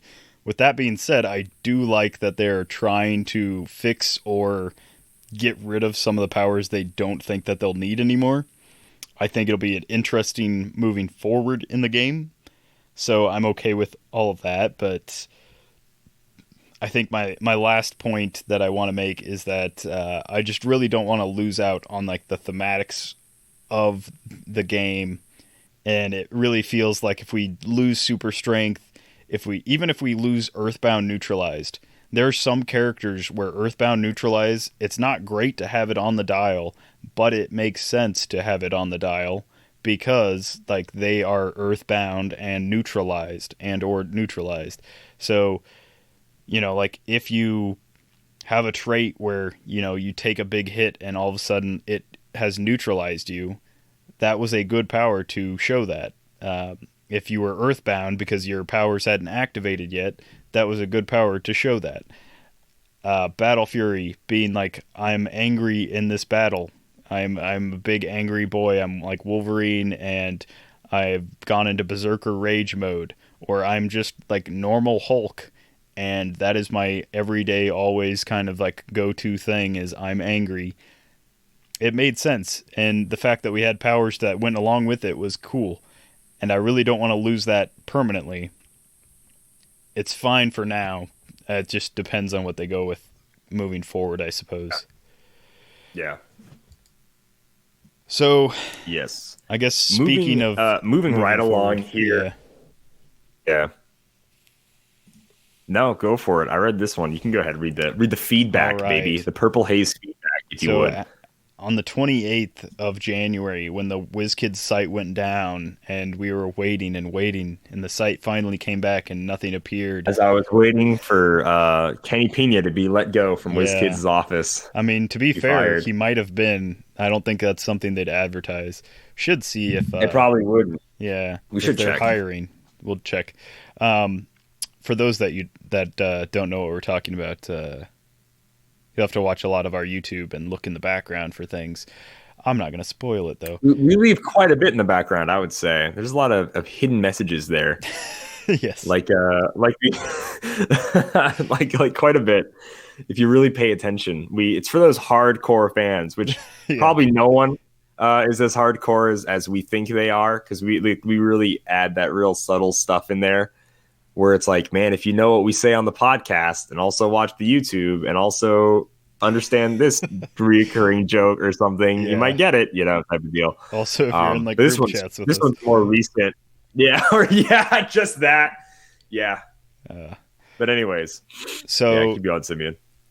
2021 Rules 2.5 feedback. So this is the feedback 2.5, which would allude to the second article, but it's mostly based on like the first one. So let's jump right into pushing damage. They say, one of the tactical moments in Heroclix that we are addressing is knowing when to push your character in order to access new kit of powers. It does have a lot of strategic trade-offs, but it also a rule that is cumbersome. It is also a rule that is cumbersome when applied to every figure, worked around in a lot of cases, and a wall that must be climbed for early players. Zorn is a good new figure that makes sense to push and not. So this isn't WizKids talking, this is me. The Prime Zorn, who goes between a phasing click with TK, a 19 defend, and a 0 damage support, and then you can push him to click 2, which is a 8 running shot with 12 damage, 12 attack Psychic Blast, and 3 damage, but a 16 defense. That's a character that makes a lot of sense to take damage. He only takes maximum of 1 damage, and then you can free deal him 1 damage, but this would be like a good figure to base moving forwards, is having that free deal 1 damage thing. They'd have to get around reducers. But back to the article. That was just a side tangent. Get back to the article. Alexa Bliss was number 27, and I was wrong. She just got thrown over the rope. I'm bummed. Heavily bummed. She was barely in the match at all. That sucked. Maybe Sister Abigail will be like number 29 or 30. That would be funny. Can we get it? Can we get it? Bray Wyatt dressed up as Sister Abigail, like that one time, and he's entering the Women's Royal Rumble. Yeah, let's do it. So they go on. Secondary guess is Bianca Belair, by the way. So anyways, they say, we also wanted to put some players' minds at ease to see some changes we've been implementing and provide a errata or two to characters that need to keep pushing damage. So for armor, for armor and Immortal Hulk, they have, as of the Wonder Woman drop, unnamed trait added to them. If blank is on a starting click and given an action token, after resolutions, you may deal 1 unavoidable damage. I kind of like this. It actually makes Immortal Hulk better in my opinion, because he only has to be given a single action token now. He doesn't have to be double action tokened to be given the unavoidable damage. He can be on his starting click and given an action token, and then he's on click 2, and then next turn he can use his like charge stuff. It actually makes him way better. But I like these erratas, these unnamed trait erratas. It would make sense if they just... they might just have to retroactively do this for everybody. Just like say if so-and-so is on starting click, give them an action token. Because really, like, it doesn't hurt characters that don't want to do it. And it only helps the characters that it makes sense for. It's not going to make any character like broken. Characters that could already ignore willpower to push, we're already going to do that. But yeah, I really like this trait. I think they should just retroactively make it like part of the Indomitable symbol. If on starting click and given an action token, after resolutions, you may take 1 unavoidable damage. Why not? Let's see. They go on to say, we also wanted to apply a general errata to all characters that have Colossal Stamina printed as part of the trait or special powers. Characters with Colossal Stamina have the same gameplay as Colossal Stamina from the 2017 core rules and PAC. These errata will be on the Heroclix rules forum for reference in future, so fans don't need to track down this article. Colossal Stamina will not be used as a key phrase moving forwards, but will appear as previous rule in Heroclix comprehensive rules for 2021. So Colossal Stamina doesn't go anywhere. You'll still take unavoidable damage if you Colossal Stamina. That'll still be a thing. It'll still technically be So it's basically just like, go for it. Yeah, it's still technically pushing, but it's not going to be used moving forward. So yeah, it's just like when they did Sharpshooter, like Sharpshooter, Duo, Attack, all that stuff. It's just going to be set into Golden Age rules type of deal. Eventually, it'll be phased out, and it won't exist. Pretty simple stuff. So I'm cool with that. That's fine. Yeah. Yes, I'm perfectly fine with that too. And that's the only way to truly make it work. That's kind of what I assumed it would be. All this stuff starting with Wonder Woman, I didn't think that it would really retroactively change everybody to just not have it. They never said that that's what it was doing, but other than the willpower thing. But and then diving into the topic of benched powers, they say, we've been diligent to make sure that characters in upcoming sets will continue to fill all the roles that a Heroclix team will need. And we also wanted to take the fan feedback into account. While we began by putting 14 powers on the bench for a few sets, moving forward we are going to put fewer powers on the bench, probably about 6. We'll be shifting which powers are benched. We're also going to treat the bench more of a guideline than a rule. We had already made an exception in a set that's been designed to treat shape change with a team ability as an exception. It says also important is that some players have reacted as if their existing characters with these abilities won't have them any longer. That isn't the case. I mean, that was always it's pretty obvious. Come on, guys. They said in the you guys got to look at article, yourselves and be like, did I think that these were going to be wrong? Yeah. Then you need to look at yourself. Look in the mirror. Stop listening to this podcast. Go look in the mirror and be like, am I stupid? And do I have a problem with understanding? What is my reading comprehension level? Is it that of a second grader? What? I'm sorry, I'm not trying to be mean, but they said they're going to bench them for one set, not delete them from existence. Yeah. Jeez, guys. And they never said for the entirety that Wonder Woman is out, we will not be allowing these powers in play. As a lot of people, this is going to be a side tangent here, but as a lot of people have come out and said, we will just house rule stuff, we will just XYZ, we will just play the way we want to play. To that I say good. That is how you should always play. If you have a local venue that is a casual venue and nobody's up in arms about having the latest rules and stuff, always just house rule to what caters to the people that want to show up and just play the way you guys want to play. If you want to keep doing pushing damage, keep doing pushing damage. If you want to play the Wonder Woman, if you want to play restoring, do it. Yeah, absolutely. If you want to lose with soaring, we're not. Yeah, it's not soaring; it's falling with really style. They say that isn't the case. Characters that have perplex on their dial or in their traits will still be able to utilize it. We are trying to keep sets fresh and new for all players with rotating mechanics in and out of modern to help this goal. I don't understand their reasoning behind that, but I understand what they're saying. So I don't understand why in the Wonder Woman set they thought 0 perplex will be needed. We will replace it with empower, enhancement, and close combat expert, but 0 perplex will be needed. Nobody will ever need to move faster, because the amount of times that I've been one short on my speed and I've had to perplex it up once or twice so that I could get a charge off, that's probably higher than the amount of times that I've perplexed up my own attack, at least for an opening attack. But that's what they say. They say we also want to note that as we pull back a bit on the concept of benching powers, the 2021 Heroclix sets have already been designed, playtested, and in some case printed with their original list of benched powers. However, even though you will not see those powers on the dials in these sets, we believe the figures in the sets are great representations of characters in both theme and gameplay. Of course, the best way to show this is previews of the figures that you can judge for yourself below.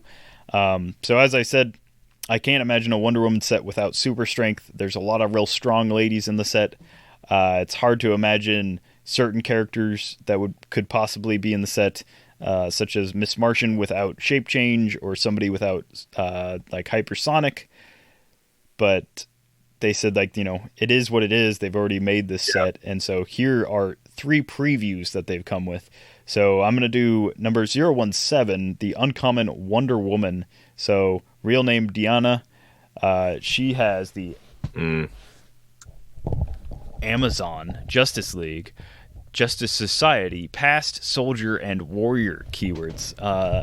So Champion of Themyscira, Lasso of Truth. Wonder Woman may start the game with... Mascara. Yep, yeah. The island place. Start the game with any Wonder Woman equipment equipped. So any equipment that shows up in the set, she can start with it equipped. Ooh. But if she is equipped with the Lasso of Truth, when using its Incapacitate, all hit targets can't use damage powers until your next turn. So that's kind of cool. She's 50 points. Her dial is kind of stout for 50 points, not going to lie. She comes with the new Wonder Woman ally team ability, which is Super Senses, but on a 6, so it's scrolls, but for Super Senses. If already having Super Senses, then it adds a +1 to your D6 roll. She does have Super Senses on both her last 2 clicks and her entire dial of her alter ego card. So she's a secret identity character, which means there'll be like a Deanna Troi that or whatever her, I don't even remember her real name. Diana Prince. Yeah, the Prince. Diana Prince. Yeah. She'll be able to turn into this Wonder Woman potentially, like Mary Jane can turn into Marvella. And on that dial, she'll be able to have Super Senses right away. It's got 3 clicks, just like the Spider-Man Venom Absolute Carnage figures did. So it's cool that we're returning to this mechanic. It gives a lot more life out of like the commons and uncommons that you wouldn't normally have. It'll be interesting to see what the lasso does. Of course, it does something that gives you Incapacitate, because she has 0 attack power her entire dial. She has 3 clicks of charge on her top dial with flight. She does have the Indomitable symbol, which is just the standard symbol in this set. She has toughness for 3 clicks, Super Senses for 3 clicks, and then the entire rest of her dial, including the secret identity dial, is got close combat expert, because empower is not as important as enhancement. And so close combat expert is allowed to be self-sufficient, but close or ranged combat expert is not allowed to be self-sufficient. It's a decent 50 points. I'm not going to lie. It's a super solid 50 points for me, especially for an uncommon. All right, next up, there's Donna Troy is here, and, you know, she's like, whatever. I don't know who she is. I don't really care. The one for the team base was actually really solid in a recent all-girl game I played. But I guess I'll talk about Mary Shazam. Now, if you know her predecessor, Mary Marvel, I hate Mary Marvel. I hate that figure. I don't necessarily hate the character. So let's see if this is also a figure that I will hate. Let's just go into it. She's a trait called to protect my family. There was a Superman with this trait a while ago. When a friendly character within range of line of fire would be targeted by an attack, you may roll d6 on a 4 through 6. Place Mary Shazam adjacent to that character. She becomes the target of the attack, even if it would be illegal. Very cool. Very cool. And then she has a special speed power for her first 3 clicks, as well as a special attack power for her first 3 clicks of life. Long story short, we're all superheroes. Charge, but she does not have speed. Cool. She's got a 12 speed charge right away with flight. Very good. And then she has a power called Shazam. Once per turn, when Mary Shazam hits an opposing character with a close attack, after resolution, she may use Quake as free. Solid. She's a solid 11 attack value with that. So she runs up, charges somebody. I'm going to have to edit that out. What Calder meant to say was Shazam TM. Oh yeah, 'Cause Shazam it's trademarked. trademarked on the card for the They DC couldn't. set. Hey, dude, they lost. They're not going to It's make the same mistake twice, dude. They messed up. They let Marvel go away. They let Marvel take Marvel. So now they got to trademark Shazam, baby. No more Shaq movies. Nuh-uh. No, Yeah, sir. no raining All right. pancakes, Mr. Shaquille O'Neal. Yeah. Shazam is now trademarked. I wonder if the It's exclamation trademarked. point is also trademarked. Or if you could like Shazam That is a without good the exclamation question. point. Is it the phrase, right? Are they going to get after Sam Raimi and I mean, Spider-Man when he says Shazam in that first one, like all of their names are also trademarked, which I don't remember this being on any of the last Marvel I sets. don't remember that either. But Yeah. the like Wonder Woman TM, Donna Yeah. Troy TM. As if Yeah, like it's so strange. someone at WizKids was going to like steal away some of these properties or something. Like, I'm going to make a Donna Troy, but it's going to be Star Trek, and it's going to be Deanna Troy, and, get out of here Yeah. with your trademarking. Like, Who knows? I don't know what's up with it. It's just Real very quick, strange. hot take on the Royal Rumble. Bianca Belair won. I don't really care. She's the person who's getting the push, so I figured it was, Alexa Bliss was like who I wanted to win, but I kind of figured Bianca Belair was going to win. I don't really care about her that much. Good for her. She gets to win the Royal Rumble. She's not interesting though. Anyways, Mary Shazam. She gets the Quake is free after doing hitting with a close attack, which is cool. She doesn't have to charge with it either. She just hit. If she hits with a close attack, she gets the Quake again. So she is good in different. So she's only 75 points. She has 6 clicks of life. Now, when you guys listen to our FFFF, our Future Foundation episode, you're going to notice dial length is really wacky in that set. So honestly, the 6 click and 5 click long dials are kind of short, even though they're for the 60 and 70 point figures. That's like our normal dial length as we know it right now. For some reason, in Fantastic Four, dial length is going up. So, but great stats for 75 points. Sure, only 6 clicks, 18 impervious, 4 damage for her first 2 clicks, 3 damage the rest of it. After she loses her impervious, leadership, special powers stuff, she goes on to a normal charge, quake, and vulnerability. She has the Mystics team ability. She's good, but she's good in ways that I don't care about. The last Mary Marvel was good in the whole. She was like tough to kill. She had hypersonic super strength when you could run up with an ultra heavy and nuke somebody. She got knocked to her last click. Yeah, with Prob, and she got knocked to her last click. She could heal almost all the way to top with old regen rules, etc. Because she didn't have her regen roll, or she didn't -2 from her regen roll. So, like, that's why I hated the last Mary Marvel. This one's there's nothing to hate. She's good. She's really good. I mean, for 75 points, she's an amazing close attacker. She also has 6 range for whatever reason. Throwing lightning bolts, who knows? The sculpt is also really cool. I don't hate her. No, like I hate the last one for what the last one did. And for how much people played her, that I knew anyways. I had to play against her like 3 or 4 times in the span of like 2 months or something, and I was livid, Simeon, livid. So, yeah, I don't hold any grudge against this Mary Shazam. it's weird that also So Justice League has a team TM, so it's Justice League trademarked, but Justice Society... Oh, goodness gracious. I mean, Amazon can't be trademarked. That's like a, generic kind of thing. Fawcett City... isn't trademarked. It's weird what they're choosing to trademark. What I will say is, prior to these 3 spoiler like drops, I was planning on buying some Wonder Woman because the equipment really had me intrigued. It looks really cool, and some of the sculpts look really cool. I will say, if any of like the actual figures look half as good as these renderings look, especially like Mary Shazam, if she looks half as cool as the rendering looks, then I definitely like want one. Yeah. So I'd probably pick up like a brick just because the chances of like pulling one of like those super rares. But like her, I mean, especially compared to the House of X super rares, this is a much more dynamic, like actually truly dynamic pose and like effect going on for a super rare. It's a really cool design. Regardless of like the dial and everything, just like the sculpt alone is like worth shelving if it like turns out halfway decent. But that's totally. That's it's a great super rare sculpt. I can't wait to see the rare that has the same sculpt. Yes, Barry Kazam. There you go. It took you a second to like register that. Yeah, Barry Kazam. Yep. The super rare man with long hair. That Anyways, has guys. Anyways, before we move on, I do want to. So let's do our overall thoughts about the change of the game. All right, Simeon.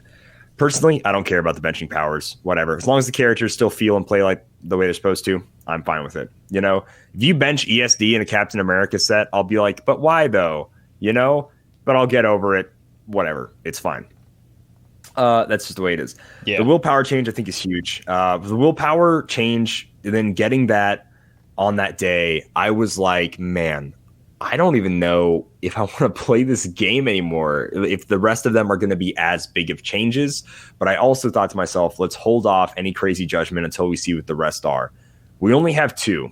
The power change to me isn't big at all. The willpower change, I think it'll take some getting used to, but once that becomes the new normal for the game and they keep in mind game design and whatever, it's going to suck. It's going to be a thing I'm going to probably keep trying to do through like the rest of my Heroclix career, I imagine, and maybe that'll change. Who knows? This is just sort of my first thoughts.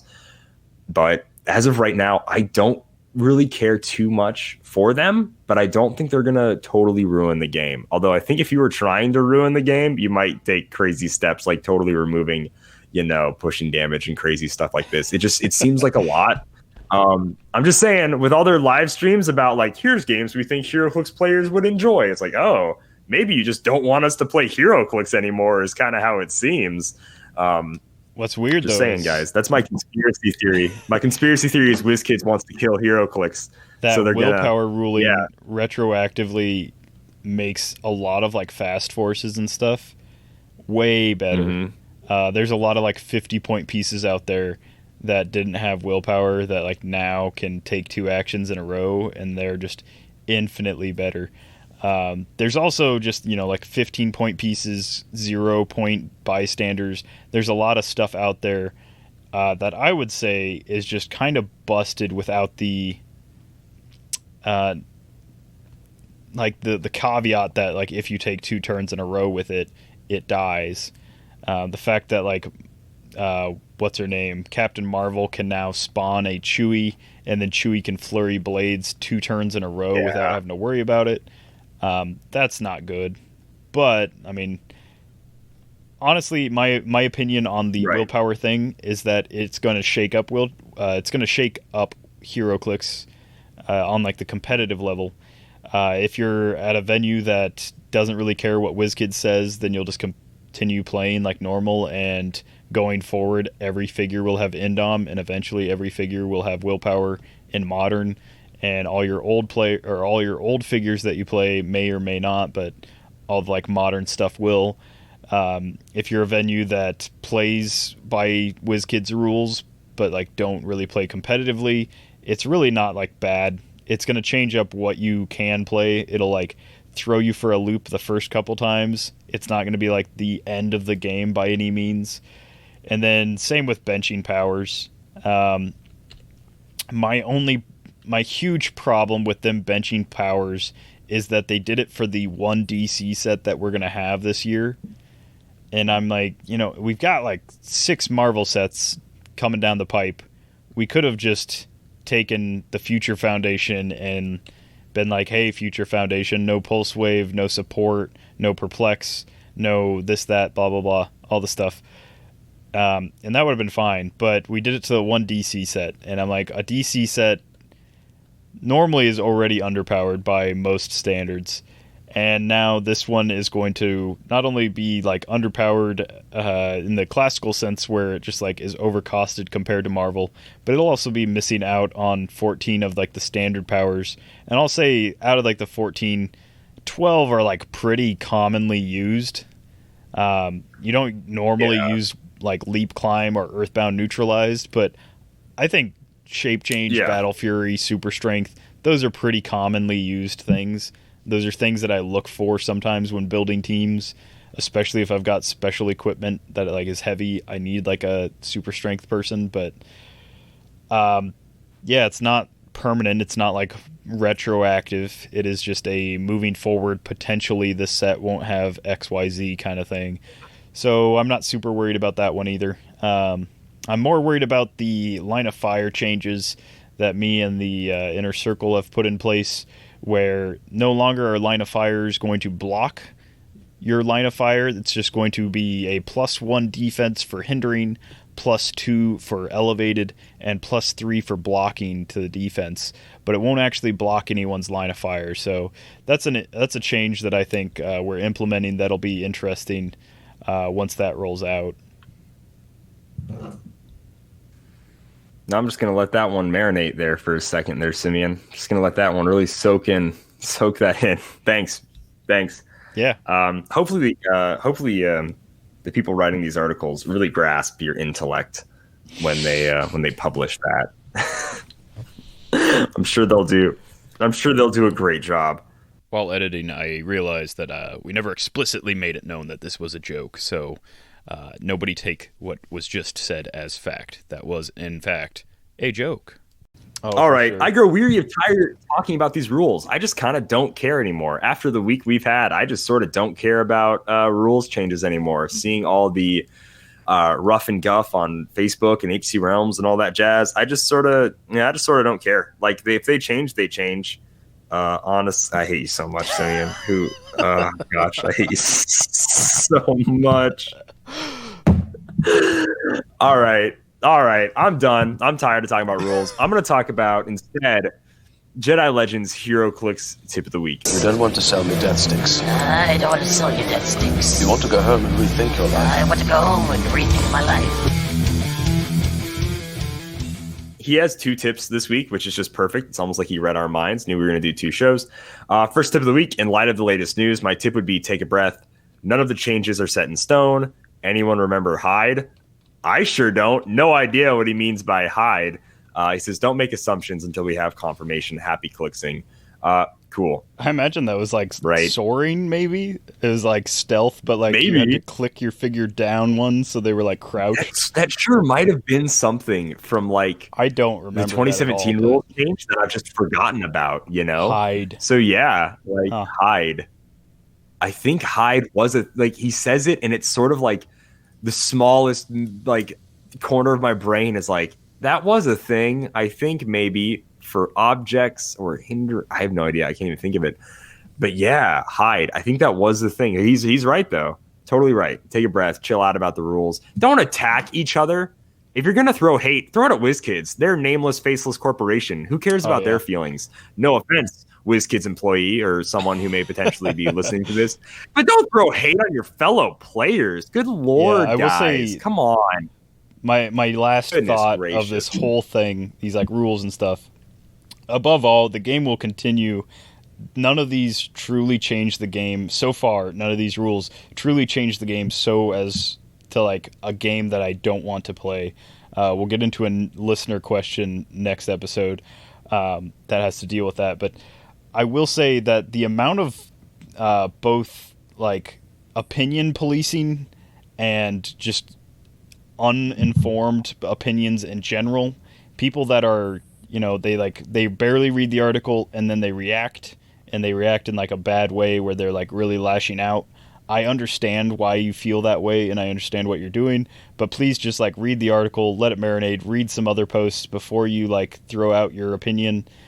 Just makes you seem uninformed when you like barely read the article and then you're like, well, I guess none of the powers are available anymore. Like that's not at all what they said. They said moving forward they're going to bench some, and 14 out of 48 is a big amount, but it's for one set so far.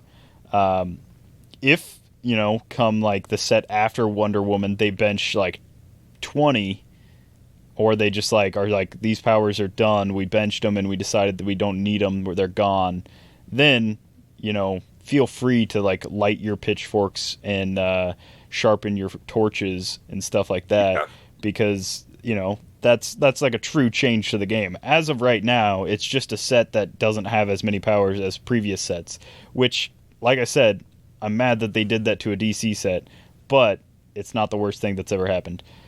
At the same time, stop like being mad at people for being upset.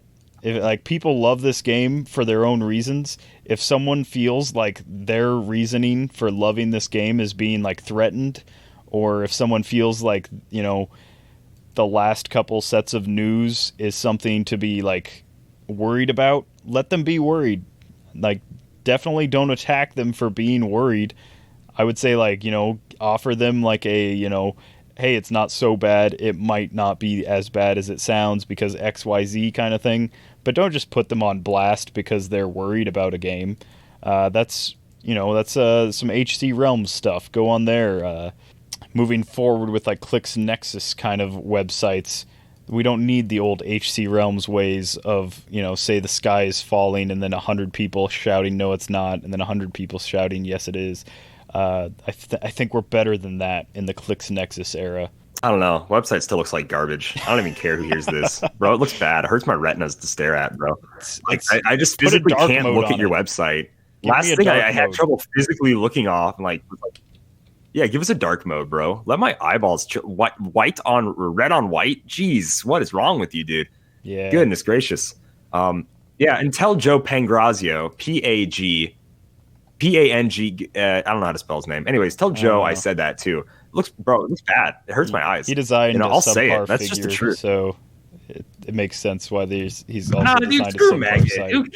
Who cares about Maggot? Bro, you made an X-Men figure? Barf.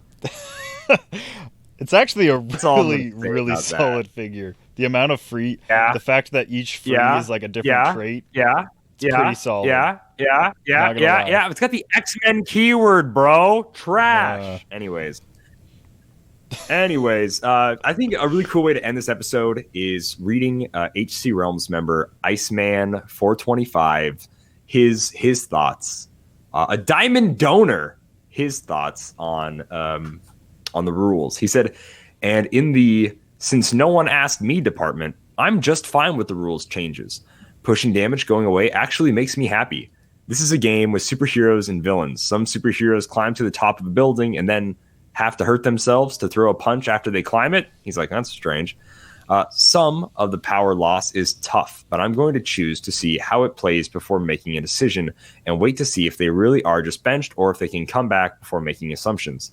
Accessibility is the name of the game here, and at the end of the day, if all these moves are made in the name of getting us more players and expanding the community, I'm okay with that.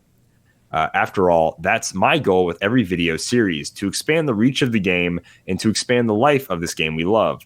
Metas evolve, strategies change. What was good for the game before may no longer be good for it. We won't know unless we try. Keep sharing your opinions, but please be respectful if possible. Got a lot of love for this game and all y'all. Of course, Iceman 425 is Scotty P, Scott Porter.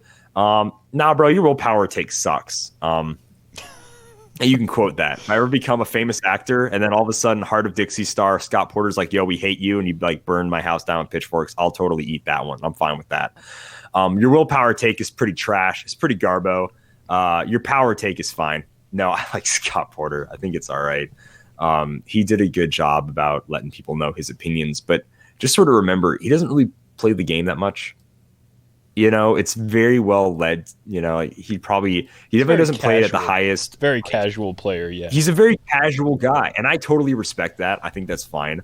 I'm glad that he's passionate about the game. And look, I want more players to play this game more than anybody in the world. As someone who grew up in a town of 200 people and loved this game for the longest time, and I didn't have anyone to play with. Yeah, I want this game to be as big as possible. As someone who has a YouTube channel and a podcast, I want more people to listen to my content, enjoy my content, because I think it's great for all sorts of Heroclix players. Oh yeah. More than anything, I want the game to grow more than anything in the world. If what he's saying is if at the end of the day, if willpower, everybody having no pushing damage, whatever, if that makes the game grow, then I agree with him. I'm totally fine with it. If this legitimately makes the game grow, but in my, everybody's biased. So I'm going to say in my biased scope and view of the game, I don't see how this is going to make it grow. But if it does, I'll gladly be wrong. And I can't wait to be wrong. What I will say, because I get wronged every time I play this game or talk about this game. I'm always wronged. They wrong me.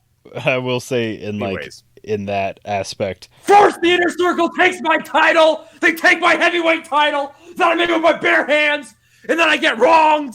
Anyways, I will say These changes mean absolutely nothing to the competitive community. They will adapt, and they will still pick and choose like the best figures for their formats. Competitive players literally don't even need to play with figures. They could just have little cardboard cutouts that they like slide across the table and have the right numbers and powers and stuff. So like none of this truly matters in the most competitive aspect. What does matter, like, and who this does matter to, is like the casual people that want to see a Spider-Man with super senses, want to see a Superman with super strength, want to see a Batman with stealth. You know, they want to see a Wonder Woman who's got super strength and invincible and Mystic's team ability. They want to see these like thematic characters that make sense in the role that they play on the team that they're playing thematically, not necessarily because it's the best fit for the team, but because like that is a comic accurate team. And I will say, it moving forward, it might suck for those people. It might really suck. And I'm in that crowd. I'm in like the, Alpha Flight team for life kind of crowd, where if they take away Hypersonic for North Star, it's going to be weird. If they take away like, Blades, Claws, Fangs for Wolverine, it's going to be real sad when TSA takes his claws. And how is he going to fight Magneto without his claws? But hopefully that's not the case. As far as right now, I don't think that's the case. I think it's a little overblown as far as what we think it is. And the whole pushing damage thing doesn't really make a huge difference to me. As like the most casual aspect as I can possibly think, pushing damage does not affect my gameplay. I'll still run the exact kind of teams that I used to. I might not take as much damage. I might not be able to get the right clicks I want to. It'll be the same exact kind of thing. I'll still be bad, is what I'm saying. Yeah, oh no, I'll still be a bad player too. Hey, let's end this episode. I kind of don't care about rules anymore, and I want to talk about like stuff I actually do care about in the part 2 of this episode. Simeon, why don't you just go ahead and read us out of here? But real quick, I suppose I'll say you can find Dial H for Heroclix at facebook.com/Dial H for Heroclix, at Twitter at Dial H4, it's number 4 Heroclix. If you want to support the show, if you enjoy these ramblings, or our YouTube channel, which is youtube.com/Dial H for Heroclix, or just type in Dial H4 Heroclix in YouTube, you'll find us. We've got great videos where we eat hot wings and play Heroclix and suffer through it and all that jazz. We got videos where we hit each other with steel chairs and do like mind-numbingly stupid challenges I thought of the day before, and then we do all sorts of funny WWE stuff. So go ahead and check those videos out on our YouTube. We also have a fun Thursday Throwdown series. We play a bunch of Golden Age sets. This is a good time. We're just having a good time over there. Having a good time on the YouTube. Subscribe, check it out. You want to support the show, what we do on YouTube or on the podcast, or you can do so on patreon.com. We do monthly giveaways when I remember to give away things monthly. This month, I'm giving away my Captain Britain Super Rare, some wrestlers, and some other stuff, whatever. So yeah, go ahead and check out our Patreon if you want some stickers. We got cool stickers, action tokens, all that jazz. Just, rep the show, guys. Rep the show. Simeon, go ahead, man. Go ahead. All right, and with that, thank you for listening to Dial H. We are sponsored by none other than the CoolStuffInc.com website. You can find them at www.coolstuffinc.com. All one word, no spaces, no hyphens. And that's how a website address works. At that website that you can type into your browser, which you can find in the lower corner of your computer, usually on the taskbar. You can find cool stuff in stock every day from the latest Heroclix singles and sealed products. So you should check them out at coolstuffinc.com. Happy trails.